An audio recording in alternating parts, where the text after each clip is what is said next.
मोदी शनिवार सुबह इसरो के कमांड सेंटर में चंद्रयान 3 टीम के वैज्ञानिकों से मिले। आपको बता दें कि प्रधानमंत्री सुबह 7:30 पर बेंगलुरु के इसरो के कमांड सेंटर पहुंचे। यहां वे चंद्रयान 3 की टीम के वैज्ञानिकों से मिले। इसरो कमांड सेंटर पर इसरो चीफ एस सोमनाथ ने पीएम मोदी को गुलदस्ता देकर स्वागत किया। पीएम ने सोमनाथ को गले लगाया और पीठ थपथपाई। उन्हें चंद्रयान 3 मिशन के सफल होने पर बधाई भी दी। इस दौरान उन्होंने टीम के सभी वैज्ञानिकों के साथ ग्रुप फोटो भी खिंचवाई। यहाँ उन्होंने 3 घोषणाएं भी की। पहली, 23 अगस्त को हर साल भारत नेशनल स्पेस डे मनाएगा। दूसरा, चांद पर लैंडर जिस जगह उतरा वह जगह शिव शक्ति पॉइंट कहलाएगी। तीसरी, चांद पर जिस जगह चंद्रयान 2 के पद चिन्ह है उस पॉइंट का नाम तिरंगा होगा। मोदी ने 45 मिनट के भाषण में कहा कि मैं साउथ अफ्रीका में था, फिर ग्रीस के कार्यक्रम में चला गया, लेकिन मेरा मन पूरी तरह आपके साथ ही लगा हुआ था। मेरा मन कर रहा था कि आपको नमन करूं। भारत में आते ही जल्द से जल्द आपके दर्शन करना चाहता था। मोदी बोले, मैं आपको सैल्यूट करना चाहता था। सैल्यूट आपके परिश्रम को, सैल्यूट आपके धैर्य को, सैल्यूट आपकी लगन को, सैल्यूट आपकी जीवटता को और सैल्यूट आपके जज्बे को। उन्होंने इस मौके पर भाषण देते हुए और क्या कुछ कहा,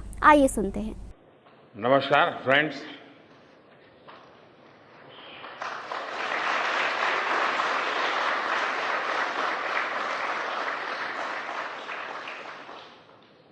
आप सभी के बीच आकर आज एक अलग ही खुशी महसूस कर रहा हूं। शायद ऐसी खुशी बहुत रेयर ओकेजन होते हैं जब तन मन खुशियों से भर गया हो। और व्यक्ति के जीवन में कई बार ऐसी घटनाएं घटती हैं कि वो बेसब्री हावी हो जाती है। इस बार मेरे साथ भी ऐसा ही हुआ है। इतनी बेसब्री,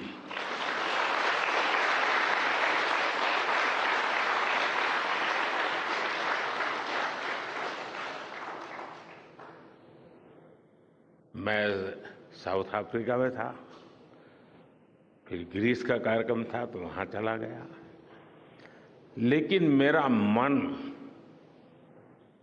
पूरी तरह आपके साथ ही लगा हुआ था।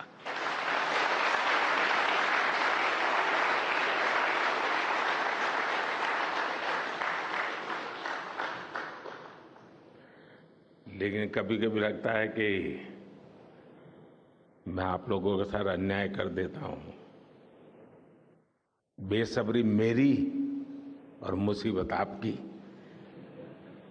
इतनी सवेरे सवेरे आप सभी को और इतना और टाइम, लेकिन बस मन कर रहा था जाऊं आपको नमन करूं। आपको दिक्कत हुई होगी, लेकिन मैं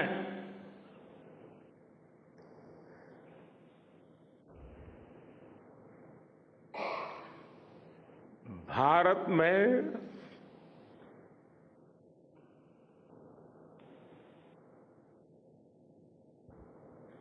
आते ही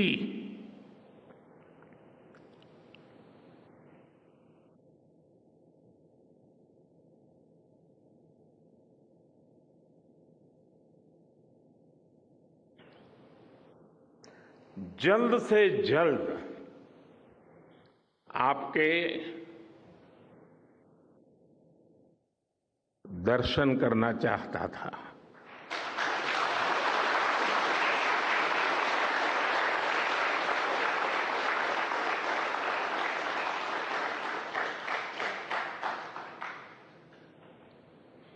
आप सबको सैल्यूट करना चाहता था।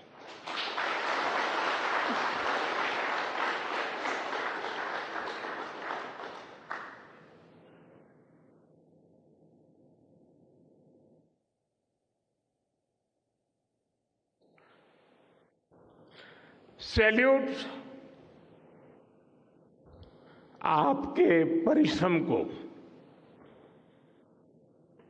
सैल्यूट आपके धैर्य को, सैल्यूट आपकी लगन को, सैल्यूट आपकी जीवटता को, सैल्यूट आपके जज्बे को। आप देश को जिस ऊंचाई पर लेकर गए हैं, ये कोई साधारण सफलता नहीं है। ये अनंत अंतरिक्ष में भारत के वैज्ञानिक सामर्थ्य का शंखनाद है।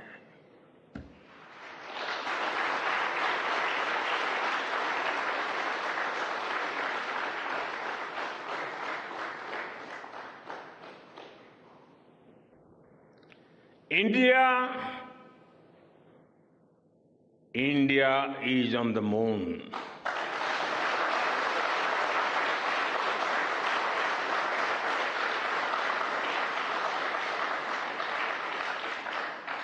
We have our national pride placed on the moon.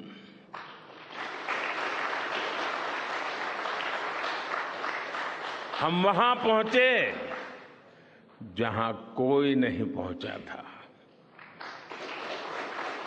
हमने वो किया जो पहले कभी किसी ने नहीं किया था। ये आज का भारत है, निर्भीक भारत, जुझारू भारत।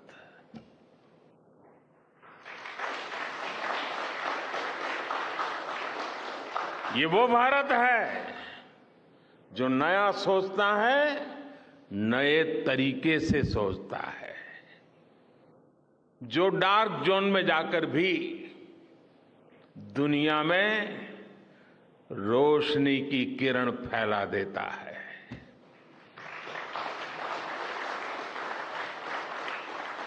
इक्कीसवीं सदी में यही भारत दुनिया की बड़ी बड़ी समस्याओं का समाधान करेगा। मेरी आंखों के सामने 23 अगस्त का वो दिन,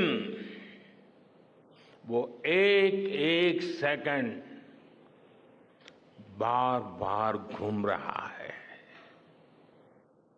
जब टचडाउन कंफर्म हुआ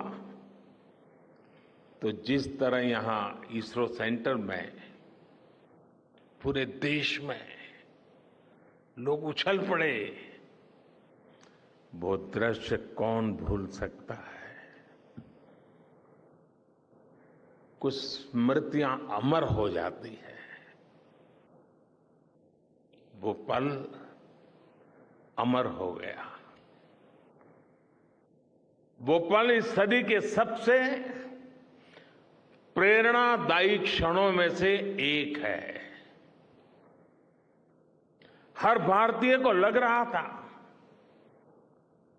कि विजय उसकी अपनी है। खुद महसूस करता था। हर भारतीय को लग रहा था कि जैसे वो खुद एक बड़े एग्जाम में पास हो गया है। आज भी बधाइयां दी जा रही है,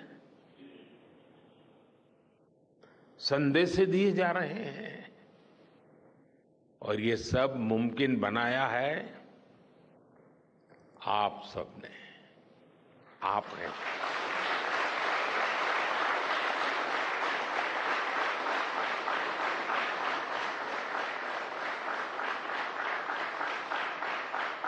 देश के मेरे वैज्ञानिकों ने ये मुमकिन बनाया है।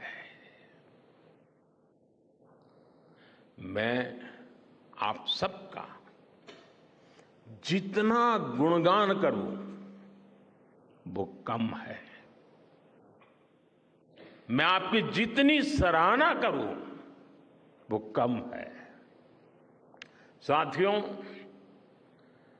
मैंने वो फोटो देखी जिसमें हमारे मून लैंडर ने अंगद की तरह चंद्रमा पर मजबूती से अपना पैर जमाया हुआ है।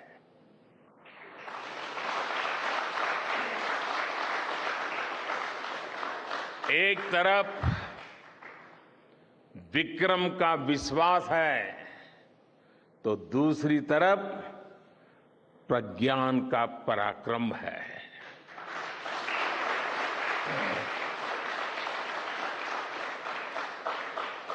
हमारा प्रज्ञान लगातार चंद्रमा पर अपने पद चिन्ह 9 साल के इतिहास में पहली बार उस स्थान की तस्वीर मानव अपनी आंखों से देख रहा है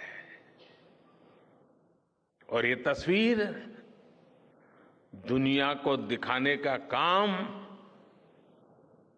भारत ने किया है।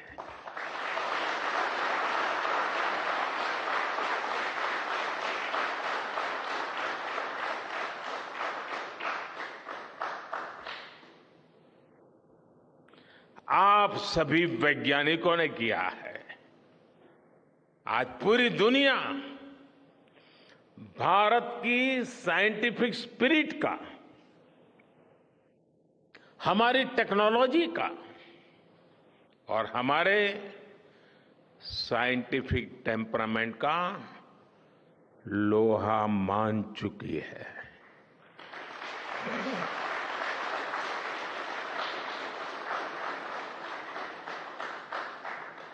चंद्रयान महाअभियान सिर्फ भारत की नहीं बल्कि पूरी मानवता की सफलता है।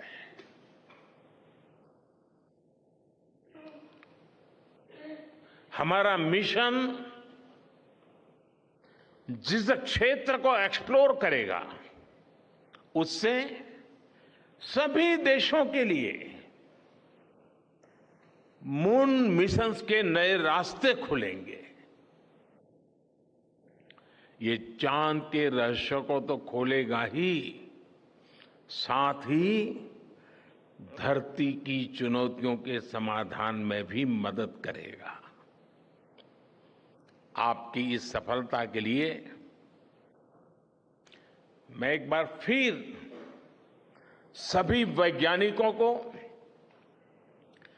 टेक्नीशियंस, इंजीनियर्स और चंद्रयान महाअभियान से जुड़े सभी सदस्यों को बधाई देता हूं।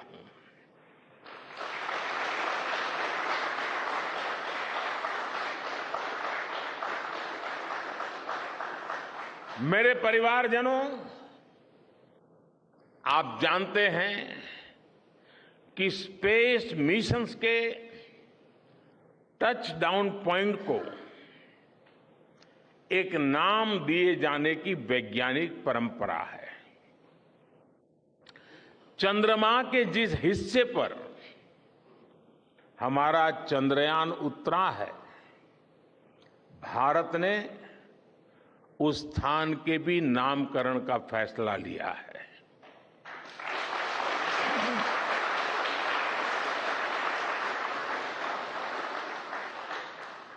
जिस स्थान पर चंद्रयान 3 का मून लैंडर उतरा है, अब उस पॉइंट को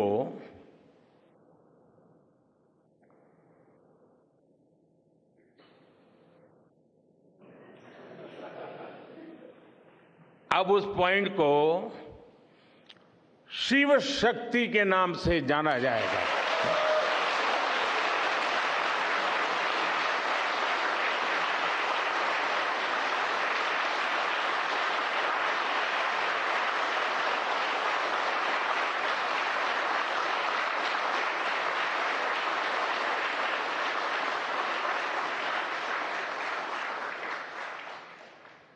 शिव में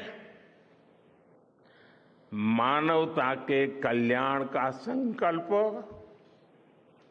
समाहित है और शक्ति से हमें उन संकल्पों को पूरा करने का सामर्थ्य मिलता है। चंद्रमा का शिव शक्ति पॉइंट हिमालय से कन्याकुमारी से जुड़े होने का बोध कराता है।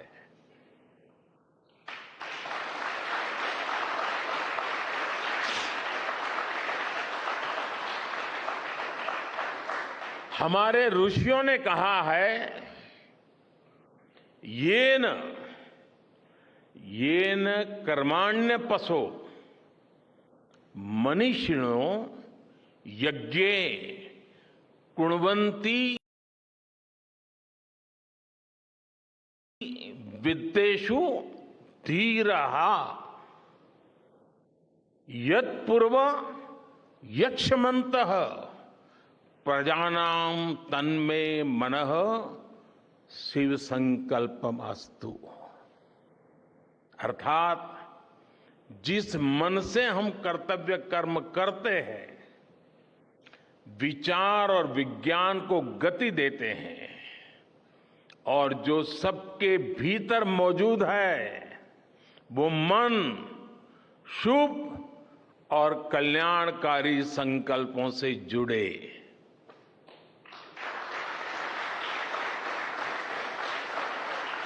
मन के इन शुभ संकल्पों को पूरा करने के लिए शक्ति का आशीर्वाद अनिवार्य है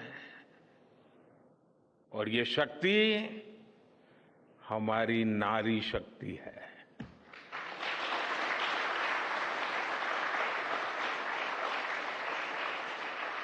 हमारी माताएं बहनें हैं। हमारे यहां कहा गया है, सृष्टि स्थिति विनाशानां शक्ति भूते सनातनी। अर्थात निर्माण से प्रलय तक पूरी सृष्टि का आधार नारी शक्ति ही है।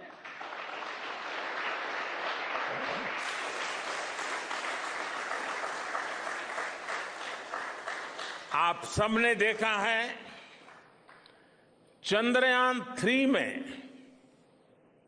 देश ने, हमारी महिला वैज्ञानिकों ने, देश की नारी शक्ति ने कितनी बड़ी भूमिका निभाई है।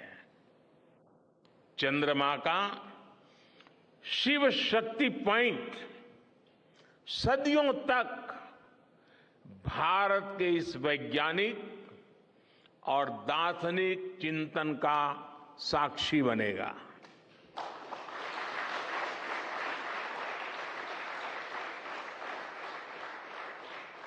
ये शिव शक्ति पॉइंट आने वाली पीढ़ियों को प्रेरणा देगा कि हमें विज्ञान का उपयोग मानवता के कल्याण के लिए ही करना है। मानवता का कल्याण, यही हमारा सुप्रीम कमिटमेंट है। साथियों, एक और नामकरण काफी समय से लंबित है। 4 साल पहले जब चंद्रयान 2 चंद्रमा के पास तक पहुंचा था, जहां उसके पदचिन्ह पड़े थे, तब ये प्रस्ताव था कि उस स्थान का नाम तय किया जाए। लेकिन उन परिस्थितियों में निर्णय लेने के स्थान पर हमने प्रण लिया कि जब चंद्रयान 3 सफलतापूर्वक चांद पर पहुंचेगा, तब हम दोनों पॉइंट का नाम एक साथ रखेंगे।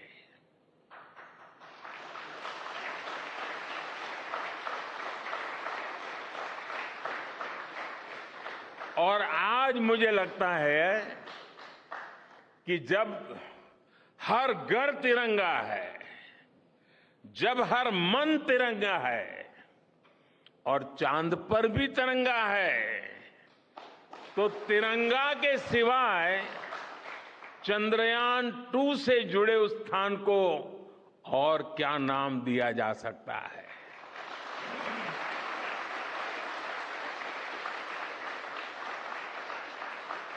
इसलिए चंद्रमा के जिस स्थान पर चंद्रयान 2 ने अपने पदचिन्ह छोड़े हैं, वो पॉइंट अब तिरंगा कहलाएगा।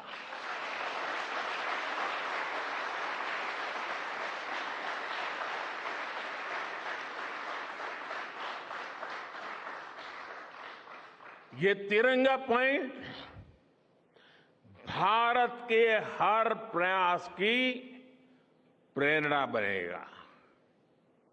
ये तिरंगा पॉइंट हमें सीख देगा कि कोई भी विफलता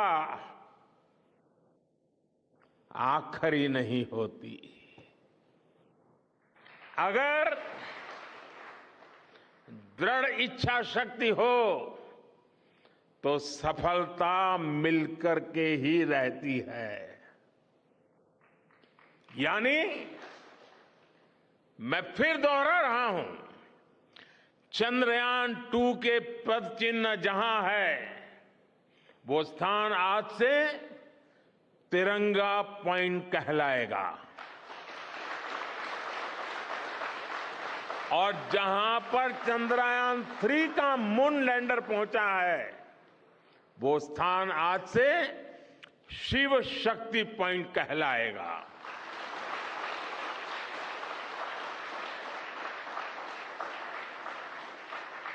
साथियों, आज भारत दुनिया का चौथा ऐसा देश बन चुका है जिसने चंद्रमा की सतह को छुआ है। ये सफलता तब और अधिक बड़ी हो जाती है जब हम ये देखते हैं कि भारत ने अपनी यात्रा कहां से शुरू की थी। एक समय था जब भारत के पास जरूरी तकनीक नहीं थी, सहयोग भी नहीं था।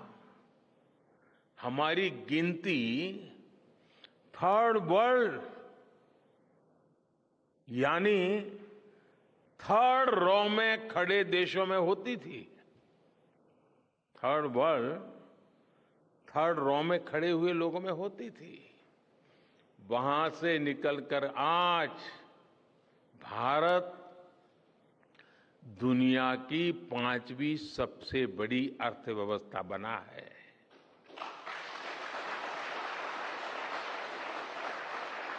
आज ट्रेड से लेकर टेक्नोलॉजी तक भारत की गिनती पहली पंक्ति यानी फर्स्ट रॉ में खड़े देशों में हो रही है।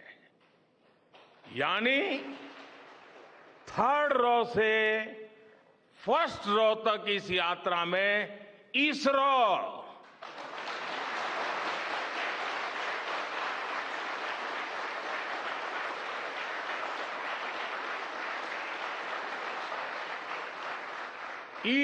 जैसी संस्थानों की बहुत बड़ी भूमिका रही है। आपने आज मेक इन इंडिया को चांद तक पहुंचा दिया है।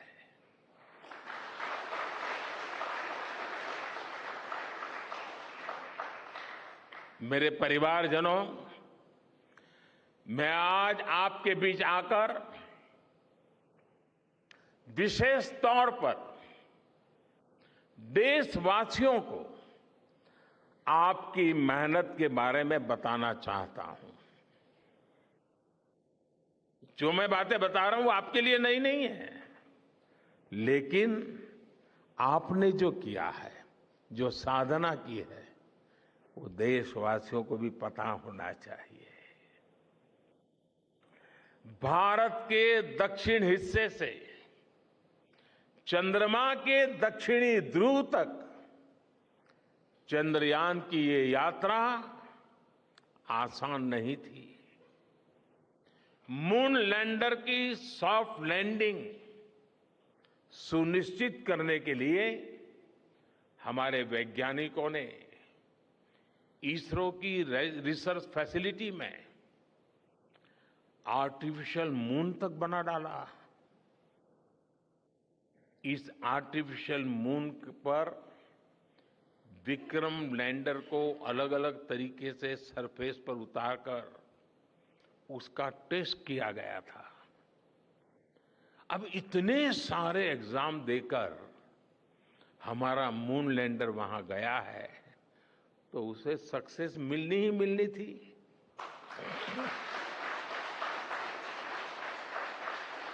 साथियों, आज जब मैं देखता हूं कि भारत की युवा पीढ़ी साइंस को लेकर, स्पेस को लेकर, इनोवेशन को लेकर इतनी एनर्जी से भरी हुई है तो उसके पीछे हमारे ऐसे ही स्पेस मिशंस की सफलता है।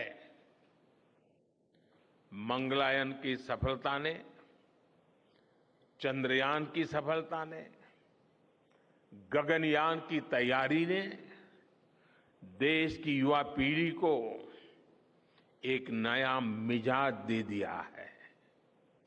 आज भारत के छोटे छोटे बच्चों की जुबान पर चंद्रयान का नाम है। आज भारत का हर बच्चा आप वैज्ञानिकों में अपना भविष्य देख रहा है।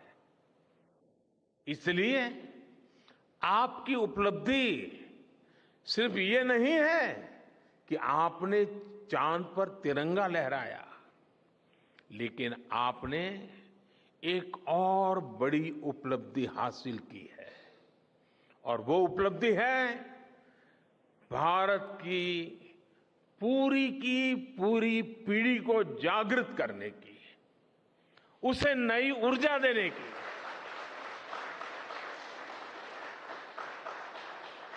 आपने एक पूरी पीढ़ी पर अपनी सफलता की गहरी छाप छोड़ी है। आज से कोई भी बच्चा रात में जब चंद्रमा को देखेगा तो उसको विश्वास होगा कि जिस हौसले से मेरा देश चांद पर पहुंचा है, वही हौसला, वही जज्बा उस बच्चे के भीतर भी है, उस युवा के भीतर भी है। आज आपने भारत के बच्चों में आकांक्षाओं के जो बीज बोए हैं, कल वो वट वृक्ष बनेंगे और विकसित भारत की नींव बनेंगे।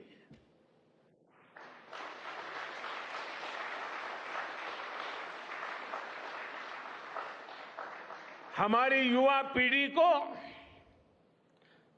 निरंतर प्रेरणा मिलती रहे, इसके लिए एक और निर्णय लिया गया है। 23 अगस्त को जब भारत ने चंद्रमा पर तिरंगा फहराया, उस दिन को अब हिंदुस्तान नेशनल स्पेस डे के रूप में मनाया जाएगा।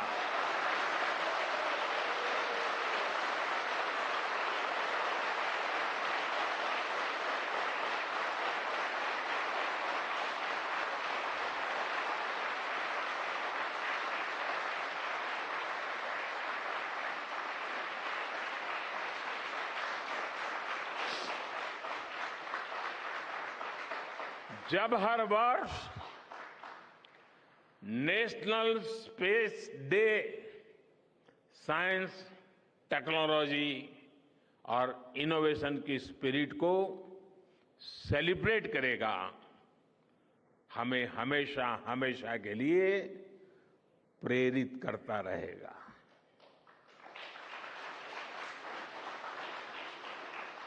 मेरे परिवारजनों, आप भी जानते हैं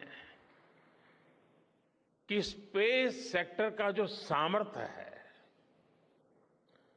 वो सैटेलाइट लॉन्च करने या अंतरिक्ष की खोज से कहीं ज्यादा बड़ा है। स्पेस सेक्टर की एक बहुत बड़ी ताकत है जो मैं देखता हूं, वो है ईज ऑफ लिविंग और ईज ऑफ गवर्नेंस। आज देश में स्पेस एप्लीकेशंस को गवर्नेंस के हर पहलू से जोड़ने की दिशा में बहुत बड़ा काम हुआ है। आप लोगों ने जब मुझे प्रधानमंत्री के रूप में काम का दायित्व दिया, तो प्रधानमंत्री बनने के बाद मैंने भारत सरकार के जॉइंट सेक्रेटरी लेवल के ऑफिसर्स की स्पेस साइंटिस्ट के साथ एक वर्कशॉप करवाई थी और इसका मकसद ये था कि गवर्नेंस में, शासन व्यवस्था में ट्रांसपेरेंसी लाने में स्पेस सेक्टर की ताकत का ज्यादा से ज्यादा इस्तेमाल कैसे करें। तब किरण जी शायद हम लोगों के साथ काम करते थे। इसी का नतीजा था जब देश ने स्वच्छ भारत अभियान शुरू किया, शौचालयों का निर्माण शुरू किया, करोड़ों घरों को बनाने का अभियान चलाया, तो इन सब के मॉनिटरिंग के लिए, उसकी प्रगति के लिए स्पेस साइंस ने बहुत मदद की। आज देश में दूर दराज के इलाके में एजुकेशन, कम्युनिकेशन और हेल्थ सर्विसेज पहुंचाने में स्पेस सेक्टर की बहुत बड़ी भूमिका है। इन दिनों आजादी के अमृत महोत्सव के निमित्त जो जिले जिले में अमृत सरोवर बन रहे हैं, उसका भी टैगिंग, उसके भी मॉनिटरिंग स्पेस के द्वारा ही हो रही है। बिना स्पेस टेक्नोलॉजी के हम टेलीमेडिसिन और टेली एजुकेशन की कल्पना तक नहीं कर सकते। स्पेस साइंस ने देश के रिसोर्सेज के ऑप्टिमम यूटिलाइजेशन में भी बहुत मदद की है। हमारे देश के एग्रीकल्चर सेक्टर को ताकत देने में, मौसम का अनुमान लगाने में स्पेस सेक्टर जो मदद करता है वो देश का हर किसान जानता है। आज वो देख लेता है अपने मोबाइल पर अगले सप्ताह मौसम का क्या हाल है। देश के करोड़ों मछुआरों को आज नाविक सिस्टम से जो सटीक जानकारी मिल रही है वो भी आप ही की देन है। आज जब देश में बाढ़ आती है, कोई प्राकृतिक आपदा आती है, भूकंप आता है, तो हालात की गंभीरता का पता लगाने में आप सबसे पहले आगे आते हैं। जब साइक्लोन आता है तो हमारी सैटेलाइट्स उसका सारा रूट बताती हैं, सारी टाइमिंग बताती हैं और लोगों की जान भी बचती है, संपत्ति भी बचती है। और सिर्फ साइक्लोन के कारण जो संपत्ति बचती है ना, उसका अगर जोड़ लगा दे तो आज स्पेस का जो खर्चा है उससे वो ज्यादा हो जाता था।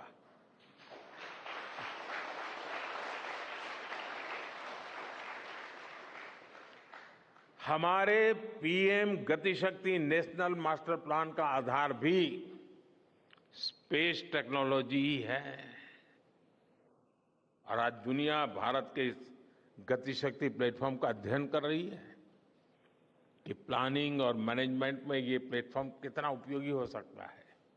इससे प्रोजेक्ट्स की प्लानिंग, एजुकेशन और मॉनिटरिंग में काफी मदद मिल रही है। समय के साथ बढ़ता हुआ स्पेस एप्लीकेशन का ये दायरा हमारे युवाओं के लिए अपॉर्चुनिटीज भी बढ़ा रहा है, अवसर बढ़ा रहा है। और इसलिए आज मैं एक सुझाव भी देना चाहता हूं और मैं चाहूंगा कि आपके यहां से जो रिटायर्ड लोग हैं वे इसमें काफी मदद कर सकते हैं। अब ये मत बोलिएगा कि इतनी सुबह सुबह मोदी जी यहां आए और कुछ काम भी देकर के जा रहे हैं। साथियों, मैं चाहूंगा कि इसरो केंद्र सरकार के विभिन्न मंत्रालय और राज्य सरकारें मिलकर गवर्नेंस में स्पेस टेक्नोलॉजी पर एक नेशनल हैकाथॉन का आयोजन करें।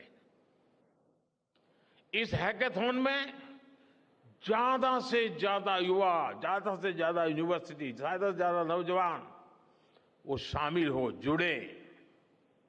मुझे विश्वास है ये नेशनल हैकाथॉन हमारी गवर्नेंस को और प्रभावी बनाएगा, देशवासियों को मॉडर्न सॉल्यूशंस देगा। और साथियों, आपके अलावा मैं अपनी युवा पीढ़ी को एक और टास्क अलग से देना चाहता हूं। और होमवर्क के दिए बिना बच्चों को काम करने का मजा नहीं आता है। आप सब जानते हैं कि भारत वो देश है जिसने हजारों वर्ष पूर्व ही धरती के बाहर अनंत अंतरिक्ष में देखना शुरू कर दिया था। हमारे यहां सदियों पहले अनुसंधान परंपरा के आर्यभट्ट, ब्रह्मगुप्त, वराहमिहिर और भास्कराचार्य जैसे ऋषि मनीषी हुए थे। जब धरती के आकार को लेकर भ्रम था, तब आर्यभट्ट ने अपने महान ग्रंथ आर्यभट्टीय में धरती के गोलाकार होने के बारे में विस्तार से लिखा था। उन्होंने एक्सिस पर पृथ्वी की रोटेशन और उसकी परिधि की गणना भी लिख दी थी। इसी तरह सूर्य सिद्धांत जैसे ग्रंथों में भी कहा गया है, सर्वत्रैव महिगोले, सर्वत्रैव महिगोले स्वस्थानम उपरि स्थितम मन्यन्ते खेयतो गोलस तस्य क्व ऊर्ध्वं क्व वादः। अर्थात पृथ्वी पर कुछ लोग अपनी जगह को सबसे ऊपर मानते हैं, लेकिन ये गोलाकार पृथ्वी तो आकाश में स्थित है। उसमें ऊपर और नीचे क्या हो सकता है, ये उस समय लिखा गया था। ये तो मैंने सिर्फ एक श्लोक बताया है। ऐसी अनगिनत रचनाएं हमारे पूर्वजों ने लिखी हुई है। सूर्य, चंद्रमा और पृथ्वी के एक दूसरे के बीच में आने से ग्रहण की जानकारी हमारे कितने ही ग्रंथों में लिखी हुई पाई जाती है। पृथ्वी के अलावा अन्य ग्रहों के आकार की गणनाएं, उनके मूवमेंट से जुड़ी जानकारी भी हमारे प्राचीन ग्रंथों में मिलती है। हमने ग्रहों और उपग्रहों की गति को लेकर इतना सूक्ष्म गणनाएं करने की वो काबिलियत हासिल की थी कि हमारे यहां सैकड़ों वर्ष आगे के पंचांग यानी कैलेंडर्स बनाए जाते थे।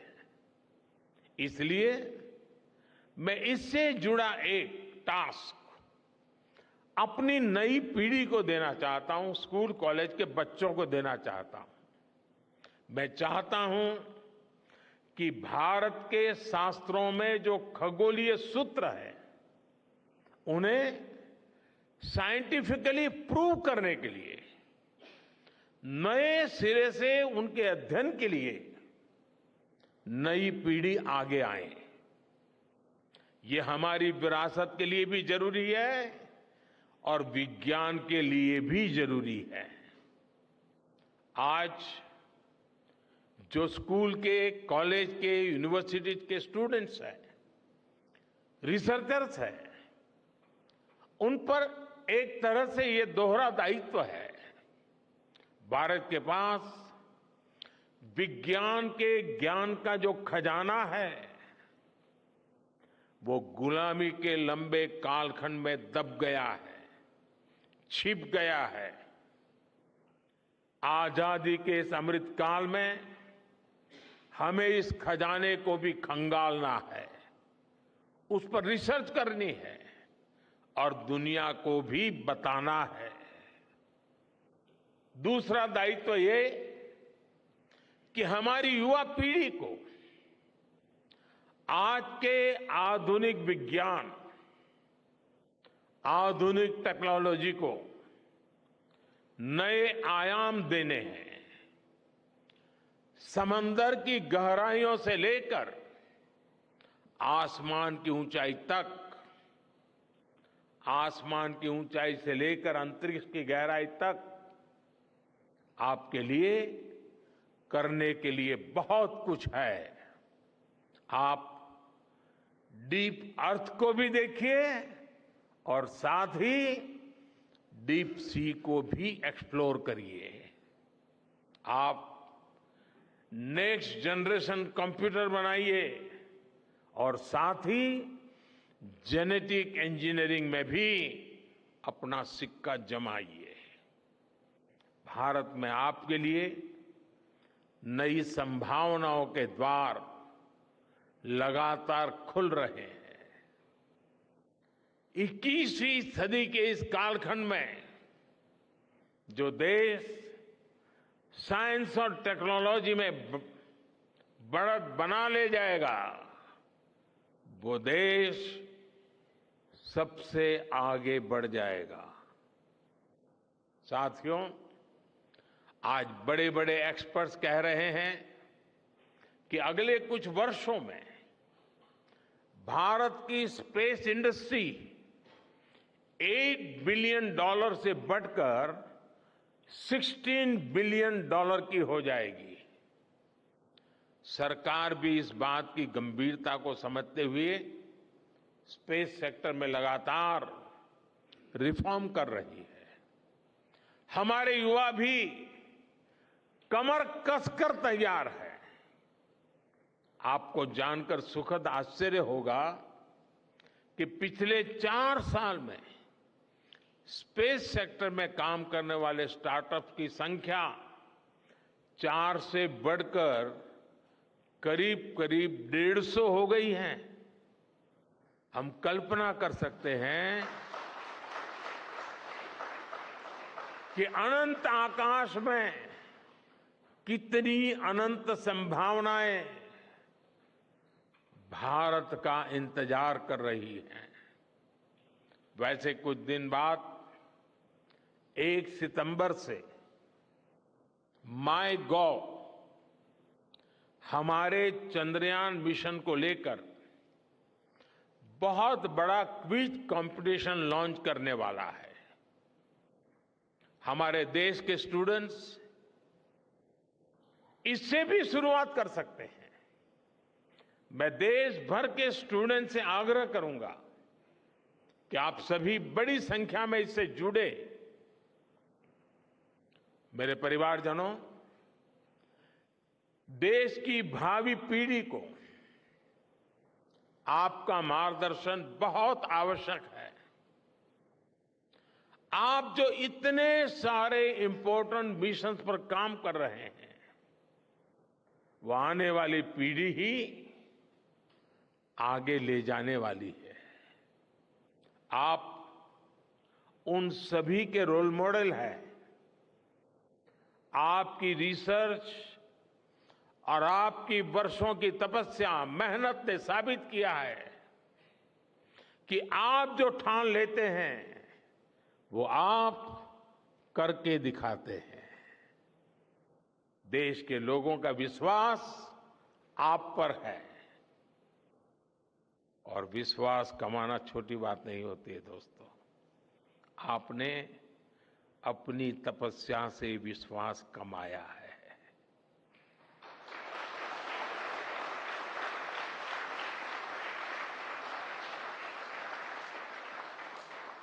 देश के लोगों का आशीर्वाद आप पर है। इसी आशीर्वाद की ताकत से, देश के प्रति इसी समर्पण भाव से भारत साइंस एंड टेक्नोलॉजी में ग्लोबल लीडर बनेगा। और मैं आपके बीच बड़े विश्वास के साथ बताता हूं, इनोवेशन की हमारी यही स्पिरिट ही 2047 में विकसित भारत के सपने को साकार करेगी।